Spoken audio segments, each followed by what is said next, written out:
चलिए, good morning बच्चों। चलिए निकालिए क्लास 6 साहित्य। ठीक है। हम लोग पढ़ चुके थे लेसन नंबर 8 अनोखा पुरस्कार पढ़ चुके। आज हम लोग पढ़ेंगे इसे जगाओ। इसे जगाओ मतलब किसे जगाओ, उसका उत्तर कविता में है। यह कविता लिखी गई है कवि भवानी प्रसाद मिश्र के द्वारा। तो एक चीज ध्यान से समझ लीजिए कि बार बार मैं कहते आ रहा हूं, चर्चा करते आ रहा हूं कि पूरी प्रकृति पूरा नेचर एक सिद्धांत पर चल रहा है। एक थ्योरी है, वह चल रहा है और हमको भी उसी के साथ चलना होगा, नहीं बल्कि चलना ही होगा, because there is no option. एक छोटा सा एग्जाम्पल, अगर बारिश होती है तो हम अपने काम के लिए बारिश को रोक नहीं सकते।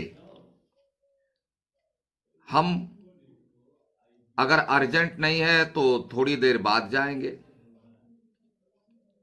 घर में फैसिलिटी अवेलेबल है तो छाता लेकर जाएंगे, रेनकोट पहनकर जाएंगे। कुछ नहीं है, बहुत अर्जेंट है तो भीग कर जाएंगे, लेकिन बारिश को रोक नहीं सकते। इसलिए कहते हैं प्रकृति के साथ हमको चलना पड़ेगा। और प्रकृति में सबसे बड़ी दो ही चीज है, समय और परिस्थितियां। जो समय के साथ नहीं चला, परिस्थितियों को समझकर, तो वह व्यक्ति कुछ भी नहीं कर सकता।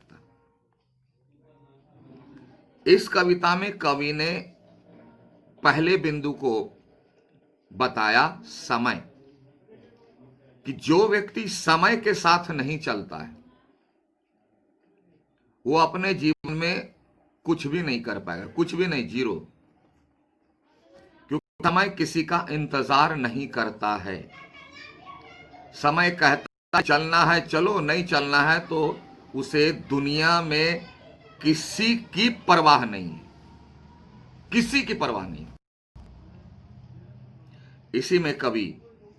इसी बात को कवि स्पष्ट रूप से कह देते हैं कि सिर्फ काम करने से नहीं होता, समय पर सही काम करने से होता है। समय पर एक अंतिम उदाहरण दो आपको। मान लीजिए कोई व्यक्ति प्यासा है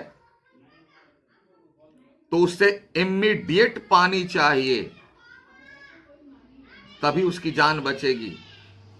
और आप बोलोगे एकदम आपसे मैं इतना स्नेह करता हूं, इतनी श्रद्धा करता हूं, आप चिंता मत कीजिए, मैं आपको 10 मिनट बाद फ्रिज का पानी देता हूं, Coca Cola Thums Up 7 Up पिलाता हूं, थोड़ी देर रुकिए। तो थोड़ी देर वह रुकेगा नहीं, वह सीधे ऊपर चला जाएगा। समय।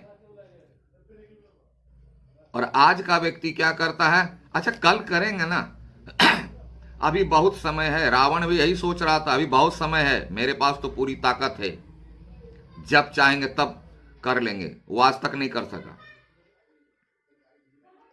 कहने का सीधा अर्थ, समय पर अगर आप कुछ भी करते हैं वह सही है। समय गुजर जाने के बाद कभी संभव नहीं है, इस बात को दिमाग में रख लेना है। इसी सत्य को कवि ने इस कविता में स्पष्ट कर दिया कि मानना है मानो, नहीं मानना है भुगतो। कहा कि इस कविता में कवि भवानी प्रसाद समय के महत्व को पहचान कर आगे बढ़ने, मतलब काम करने की प्रेरणा दी, मोटिवेट किया। समय को पहचानो, ये हमारा शरीर है, एक एक पल पल बढ़ता चला जा रहा है, चेंजेस होता जा रहा है। इसके अनुसार अगर काम नहीं करोगे, कष्ट किसी को होने वाला नहीं है। पूरे ब्रह्मांड में किसी को कष्ट होने वाला नहीं है। कष्ट होगा तो सिर्फ उसी को होगा जो इसको वैल्यू नहीं देता है।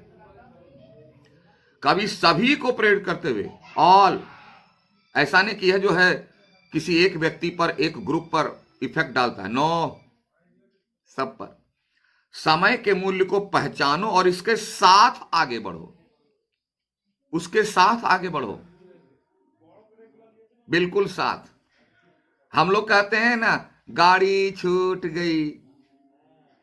अरे गाड़ी नहीं छूटी, गाड़ी तो राइट टाइम आई और चली गई, हम छूट गए। समय किसी का इंतजार नहीं करता। कोई भी हो इस ब्रह्मांड में, जो व्यक्ति समय के मूल्य को नहीं पहचानता, वह जीवन की दौड़ में पीछे रह जाता है। पीछे रह जाता, कुछ नहीं कर पाएगा। समय गुजर गया तो गुजर गया, तो गुजर गया, वापस आने वाला नहीं है। तो जो व्यक्ति इस बात को नहीं समझा है, नहीं समझ रहा है कि समय आखिर क्या, तुम लोग पढ़े होगे, टाइम इज द मनी, लेकिन इसको बर्बाद करने में सबसे पहले वही लोग होते हैं जो इस चीज को जानते हैं। कवि कहते हैं कि जगिए, मतलब सजग हो जाइए, समय के मूल्य को पहचान लीजिए और उसके साथ चलना अभी से शुरू कर दीजिए। इसीलिए कभी कहते इसे जगाओ। कौन? किसको? जो इस बात को नहीं समझ रहा है। तो उसी को समझाने के लिए कवि ने एक एग्जाम्पल लिया, एक उदाहरण लिया। जैसे मान लेते हैं कोई व्यक्ति सुबह हो गई है और अभी भी सोया हुआ है। सुबह क्यों होती है? उठने के लिए, काम करने के लिए। रात क्यों होती है?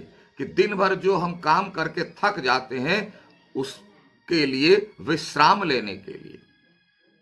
लेकिन आजकल देखो बहुत लोग उल्टा पुल्टा करते हैं। दिन में 10-12 बजे तक सोएंगे, रात में पढ़ेंगे, रात में काम करेंगे। तो ये उल्टा काम आप करोगे तो परिणाम किसको भोगना पड़ेगा?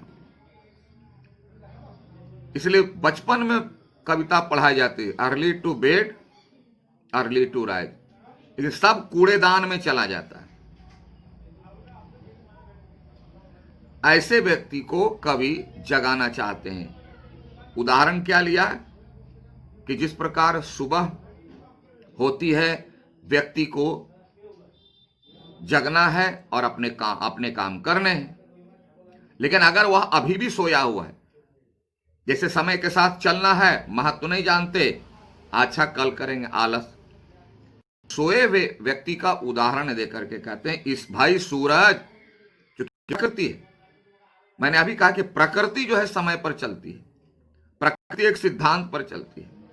प्रकृति के साथ हमको भी चलना ही होगा, कोई उपाय नहीं।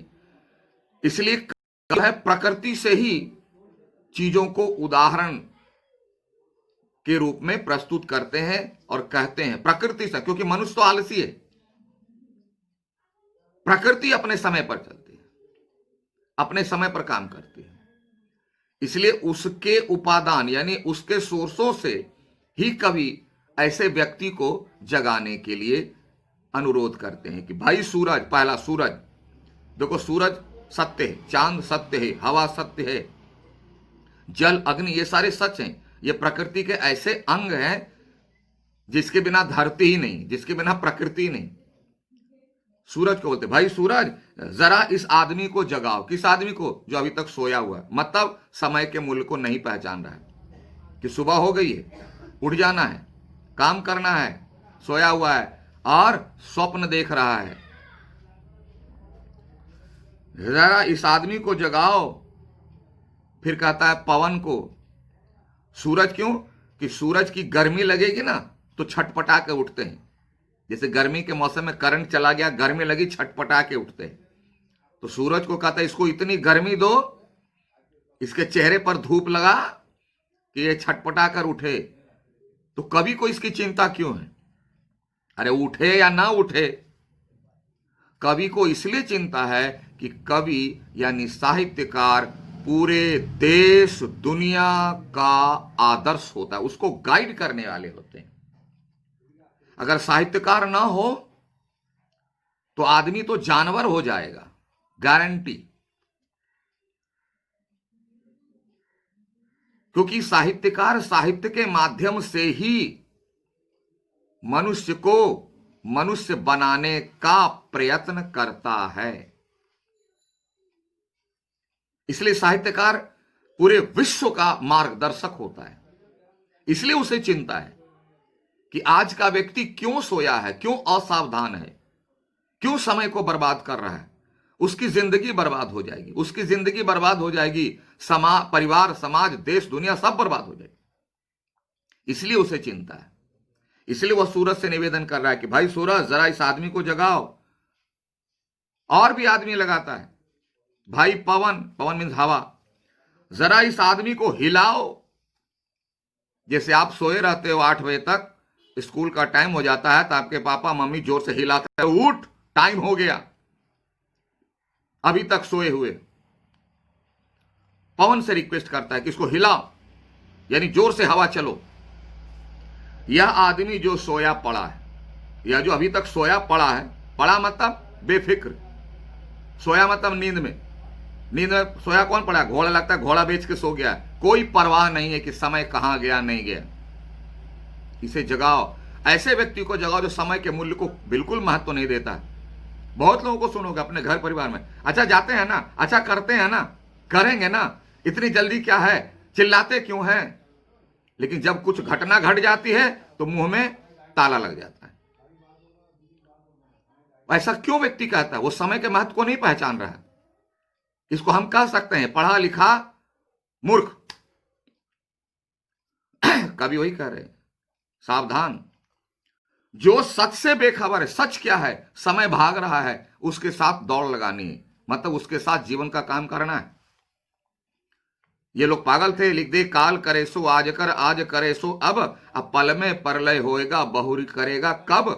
ये लोग पागल थे क्या? और हम बोलते अच्छा करेंगे ना। इसलिए जो सच से बेखबर है, सपनों में खोया पड़ा है। सच कहां से कहां चला गया? सुबह हो गई, सूरज निकल आया, पक्षी चहचहाने लगे, सभी लोग काम पर जाने लगे, और एक आप हैं, समय के महत्व को न समझकर आप चुपचाप पड़े हैं, सोए हैं। जल्दी उठिए। प्रकृति से निवेदन करता है, क्योंकि आदमी को बोलेगा तो आदमी तो खुद समय के वैल्यू को नहीं पहचान रहा है। इसलिए प्रकृति, क्यों कि वो सही समय पर अपना काम करती है, और जो अपने सही समय पर काम करता है वही सिखा सकता है। मैं खुद ABCD नहीं जानूंगा, आपको क्या सिखाऊंगा? इसलिए प्रकृति का उदाहरण दे, इसलिए प्रकृति से कभी निवेदन करते हैं। और भाई पंछी, पंछी देखो छोटा सा जीव है, लेकिन हमसे ज्यादा बेहतर है, हमसे पहले उठता है, हमसे पहले अपना सारा काम करता है। इसलिए कभी पंछी से निवेदन करता है, भाई पंछी इसके कानों पर चिल्लाओ, यानी चहचहाओ अपनी आवाज से। सुबह उठे देखो पंछी चहचहा के, हम लोग सो के उठते हैं, पंछी अपने काम पर चला गया, उसका अलार्म हम लोग सुन नहीं पाते। हम लोग अपने मोबाइल में घड़ी में अलार्म करते हैं पक्षी वाला, वो नकली पक्षी वाला। असली पक्षी तो उड़ करके चला गया, आपको जगा करके, उठे उठे नहीं उठे चला गया। वही करिए, भाई पंछी इसके कानों पर चिल्लाओ, इतनी जोर से चिल्लाओ कि यह बेचारा व्यक्ति जो सोया हुआ है, दया आती है, यह उठ जाए। भाई सूरज, जरा इस आदमी को जगाओ, वक्त पर जगाओ। और जगाओ मतलब वक्त पर, बेवक्त पर नहीं, समय पर जगाओ। अगर बेसमय जगा तो क्या फायदा? आदमी मर गया तो अब इलाज करने से क्या फायदा? इलाज तो पहले चाहिए ना, इलाज तो पहले चाहिए। इसलिए इलाज करना है सबसे पहले। इसलिए कभी जो है सूरज से, पवन से, पंछी से निवेदन कर, क्यों कि ये सारे आज तक समय पर ही अपना काम करते हैं। जबकि किसी स्कूल में नहीं पढ़े इन्होंने, कोई कविता नहीं पढ़ी होगी, कोई कहानी, नाटक, उपन्यास नहीं पढ़ा होगा, ना किसी स्कूल में गया होगा, फिर भी समय पर आज तक काम करते आ रहे हैं। और अगर काम नहीं करोगे समय पर तो क्या होने वाला है उसका परिणाम भी कभी बता देते हैं। इसको हम लोग पढ़ेंगे अगले क्लास में। तब तक के लिए thank you, have a nice day.